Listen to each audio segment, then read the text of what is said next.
Morning student class 10। कल मैंने आपको भेड़े और भेड़िए चैप्टर जो था वो पढ़ाया था और उसमें काफ़ी आपको समझा दिया था, थोड़ा रह गया है और हो सकता है ये आज ना ख़त्म हो पाए, ये कल ख़त्म होगा। लेकिन जितना आपको मैं आज पढ़ा सकती हूँ मैं आज पूरा आज आपको करने की कोशिश करती हूँ और ये चैप्टर आपने जो है काफ़ी हद तक समझा होगा, मेरी ये उम्मीद है। आगे मैं इस चैप्टर में ये बताना चाहती हूँ कि जब वहाँ पर भेड़िया जो है अपने भेष को बदल कर वहाँ पहुँचता है, कहाँ पर? भेड़िया जो है वो भेड़ों की सभा में पहुँचता है। भेड़ें जहाँ पर इकट्ठी हैं वहाँ वो पहुँचता है और जब वहाँ पहुँचता है तो भेड़ें उसे देखकर उसको देखकर भागने की कोशिश करती है। क्यों? क्योंकि वो उसके चरित्र से बहुत अधिक परिचित है। वो जानती है कि भेड़िया जो है वो सिर्फ और सिर्फ क्या है, भेड़ों को मार सकता है, खा सकता है। इसलिए वो उसके चरित्र को देखकर वो वहाँ से भागने की कोशिश करती हैं। लेकिन जो सियार है, जो बूढ़ा सियार है, वो क्या करता है, वो भेड़ों को वहीं पर रोक लेता है और उनको समझाने की कोशिश करता है कि भेड़िया जो है वो अब क्या हो चुका है, वो अब संत हो चुका है, वो अब भेड़ों को या कोई हिंसक कार्य नहीं करता। इसके आगे आज हम पढ़ेंगे। उनका हृदय परिवर्तन हो गया है, वे आज 7 दिनों से घास खा रहे हैं। और सियार ने कहा वहां पर कि भेड़िए का अब हृदय जो है, दिल जो है वो परिवर्तित हो चुका है, बदल चुका है और 7 दिनों से ये भेड़िया जो है वो क्या कर रहा है, घास खा रहा है। रात दिन भगवान के भजन और परोपकार में लगे रहते हैं। ये सिर्फ और सिर्फ अब इन्होंने हिंसा छोड़ दी है, भगवान के भजन गाते हैं, भगवान के गुणगान गाते रहते हैं, भगवान की सेवा में लगे रहते हैं और दूसरों के लिए परोपकार का मतलब होता है कि दूसरों के लिए कुछ ना कुछ अच्छा करने के लिए वो तैयार रहते हैं। उन्होंने अपना जीवन जीव मात्र की सेवा में अर्पित कर दिया है। अर्थात भेड़िए ने अपना सारा जीवन जो है वो जीव मात्र की, यानी कि आप जैसे जीवों की, आप जैसे जितने भी जानवर हैं उनकी सेवा में अपना सारा जीवन दे दिया है। अब वे किसी का दिल नहीं दुखाते, किसी का रोम तक नहीं छूते। अब वो किसी का दिल नहीं दुखाते, हर किसी को वो अब प्रेम करते हैं, किसी को वो मारते नहीं, किसी को का दिल नहीं दुखाते और किसी के रोम तक को नहीं छूते। वो जानवरों को छूना तक दूर रहा, बल्कि उसका रोम तक भी नहीं छूते हैं। भेड़ों से उन्हें विशेष प्रेम है और वो जो है भेड़िया जो है वो आप लोगों से, आप भेड़ों से सबसे ज्यादा प्रेम करते हैं, विशेष रूप से आपसे प्रेम करते हैं। सभी जानवरों से प्रेम करते हैं लेकिन आपसे सबसे ज्यादा उन्हें प्रेम है। इस जाति ने जो कष्ट सहे हैं उनको याद करके कभी कभी भेड़िया संत की आंखों में आंसू आ जाते हैं। और आपकी जाति ने, भेड़ों की जाति ने जो भेड़ियों से जो तरह तरह के कष्ट सहन किए हैं, जब वो उन्हें याद करते हैं तो उन्हें याद करके इनकी आंखों में आंसू आ जाते हैं। उनकी अपनी भेड़िया जाति ने जो अत्याचार आप पर किए हैं उसके कारण भेड़िया संत का माथा लज्जा से जो झुका है सो झुका ही हुआ है। और वो कहते हैं कि उनकी भेड़िया जाति ने जो भेड़ों पर अत्याचार किए हैं, जो भेड़ों को मारा है, भेड़ों को खाया है, उसके कारण उनका माथा जो झुका है सो आज भी झुका हुआ है। लज्जा के कारण, शर्म के कारण जो उनका माथा झुका है तो देख लीजिए आज भी झुका हुआ है। आज भी झुका हुआ है, 2 बार इसलिए लिखा है क्योंकि वहां पर भेड़िया जो था सर झुकाए हुए खड़ा हुआ था। परंतु अब वे शेष जीवन आपकी सेवा में लगाकर तमाम पापों का प्रायश्चित करेंगे। अब वो कहते हैं कि अब भेड़िया जो है वो आपकी सेवा में सारा जीवन देगा और अपने पापों का प्रायश्चित करेगा, अपने पापों से माफी मांगेगा। आज सवेरे की ही बात है कि एक मासूम भेड़ के बच्चे के पांव में कांटा लग गया। और सियार एक झूठी बात जो है वो बताने लगता है भेड़ों को कि आज सुबह की ही बात है कि एक उन्होंने बताया कि एक मासूम भेड़ का बच्चा था, उसके पैर में क्या था, कांटा लग गया था। तो भेड़िया संत ने उसे दांतों से निकाला, दांतों से। सियार ने कहा कि उसने भेड़ के बच्चे के पैरों में से कांटा जो था वो अपने दांतों से निकाला। डबल लिखा हुआ है, दांतों से निकाला, दांतों से। यानी कि उनका कहने का मतलब था कि उसने, सियार जो उससे कह रहा था भेड़ों से, वो ये कह रहा था कि उसने अपने दांतों से निकाला।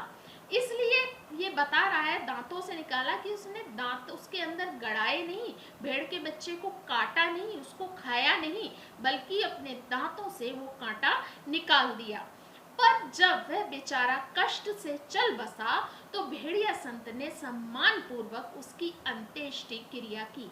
और जब वो कष्ट से, परेशानी से, जब उसके कांटा लग गया था, छोटा भेड़ का बच्चा था, और जो अपनी दुख से, परेशानी से जब उसकी मृत्यु हो गई तो भेड़िया ने तब भी उसको नहीं खाया।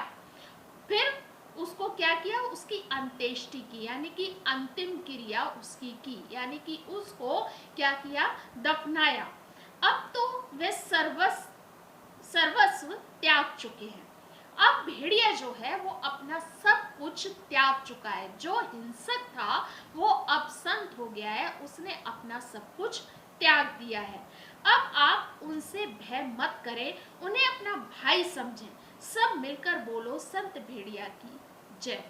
और वो कहने लगे आप उनको जो है, आप उनसे अब भय ना करें, उनसे डरे नहीं, बल्कि उन्हें अपना क्या समझें, उन्हें अपना भाई समझें। और सब मिलकर बोलो कि भेड़िया संत की जय। भेड़िया जी अभी उसी तरह गर्दन डाले विनय की मूर्ति बने बैठे थे। और जैसा कि सियार ने भेड़िए को समझाया था कि आपको क्या है, सर ऊपर नहीं उठाना है, वैसे ही भेड़िया जो था वो उसी तरीके से बेचारा अपनी गर्दन नीचे झुकाए हुए विनय की मूर्ति बना हुआ था कि वो जो है अब सच में क्या हो गया है, संत हो गया है। बीच में कभी कभी सामने की ओर इकट्ठी भेड़ों को देख लेते और टपकती हुई लार को गुटक जाते। और जब उनको सामने क्या है, हल्की सी आंख जरा सी उनके सामने देखती और सामने उनको मुलायम मुलायम भेड़े दिखती थी तो उनकी लार आ जाती थी मुंह में। अब बेचारे क्या करते, और वो अपनी लार जो थी वो अंदर ही गुटक जाते थे, अंदर ही निगल जाते थे। बूढ़ा सियार फिर बोला, भाइयों और बहनों, मैं भेड़िया संत से अपने मुखार बिंद से आपको प्रेम और त्याग का संदेश देने की प्रार्थना करता, पर प्रेमवश उनका हृदय भर आया है, वे गदगद हो गए हैं।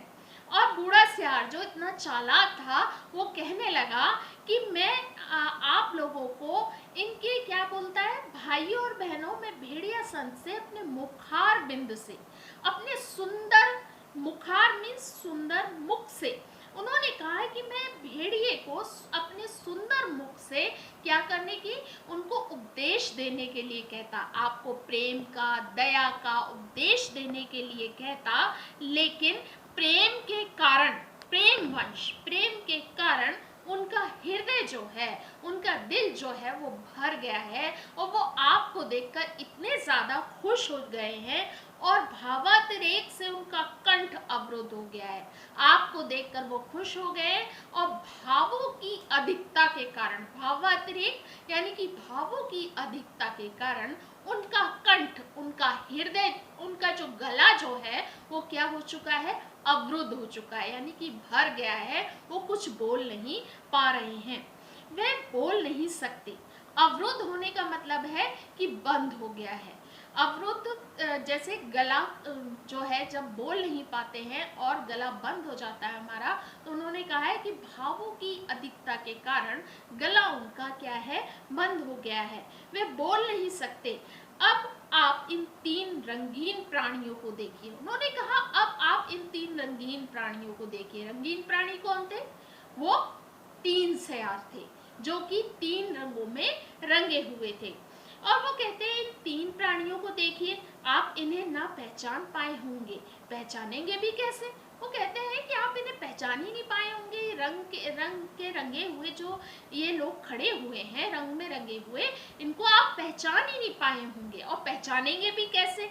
ये इस लोक के जीव तो है नहीं, ये तो स्वर्ग के देवता है। उन्होंने कहा ये इस लोक के नहीं है, यहाँ के जीव नहीं है, ये जंगल में रहने वाले नहीं है, बल्कि स्वर्ग से आए हुए देवता है, जिन्होंने क्या किया है, इन जीवों के रूप में जन्म लिया है, जो हमें उपदेश देने के लिए पृथ्वी पर उतरे हैं, जो हमें उपदेश देने के लिए इस पृथ्वी पर आए हैं।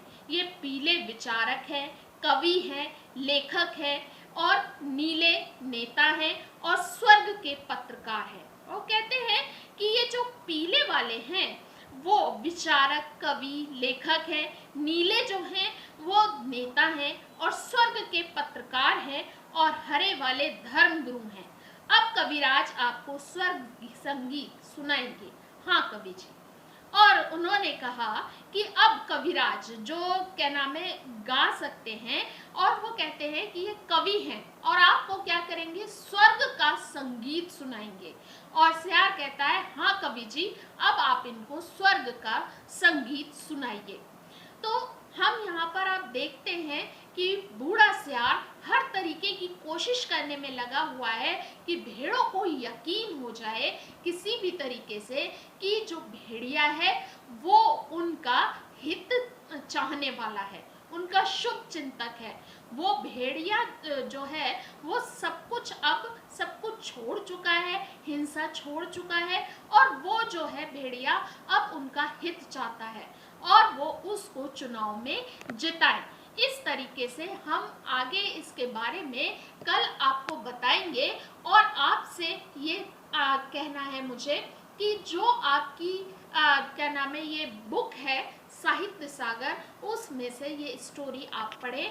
कल ये स्टोरी आपकी पूरी हो जाएगी और उसके बाद मैं आपको क्वेश्चंस दूंगी, और 9th की जो कॉपी है हिंदी की, उसी कॉपी में ये क्वेश्चन आपको करने हैं। धन्यवाद।